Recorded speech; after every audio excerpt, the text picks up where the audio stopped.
అంటే 2019లో కూడా మరి ఈవీఎంలు ట్యాంపరింగ్ అని చెప్పి మేము అనుకోవాలి. అప్పుడు ఏంటంటే నువ్వు ఓడిపోయావు, ఏం చేయాలంటే ప్రజల తీర్పుని స్వాగతించాలి. ఎక్కడైనా సరే ఇప్పుడు చంద్రబాబు నాయుడు గారు కానీ, రాజశేఖర రెడ్డి గారు కానీ, ఎన్టీ రామారావు గారు కానీ వీళ్ళందరూ ఎలక్షన్ రిజల్ట్ రాగానే వాళ్ళు ఏం చెప్పేవారు, ఇది ప్రజా తీర్పు, ప్రజల తీర్పుని మేము శిరసావహిస్తున్నాం, సో దీని మీద అనుమానాలు ఏమి లేవు, ప్రజలు మమ్మల్ని వద్దనుకున్నారు అని చెప్పి ఉంటే ఉందాగా అరే బ్రహ్మాండంగా మాట్లాడాడు అనేవారు. ఈవీఎంలు ట్యాంపరింగ్ బీహార్ అయిపోయిందంటాడు ఒకడేమో శ్రీలంక అంటాడు, ఒకడేమో మేము మరి మీరు 151 అన్నప్పుడు ప్రజలు ఏం చేశారంటే 151లో 5 క్రెయిన్ పెట్టి లేపేశారు, మధ్యలో 5ని 11 ఉంచారు. సో ఇకనైనా వాళ్ళు నిర్మాణాత్మక ప్రతిపక్ష పాత్ర పోషించడానికి 18 కూడా లేవు.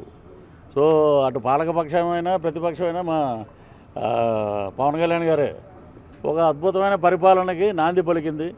అటు కూటమిలో రాష్ట్ర చరిత్రలో కాదు దేశ చరిత్రలో కూడా ఒక ముఖ్యమంత్రి ఫోటో ఉంటుంది పంచాయతీరాజ్ శాఖల్లో కానీ ప్రభుత్వ ఆఫీసుల్లో కానీ.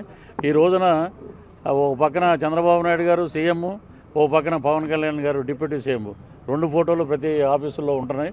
ఇది ఒక శుభ పరిణామం.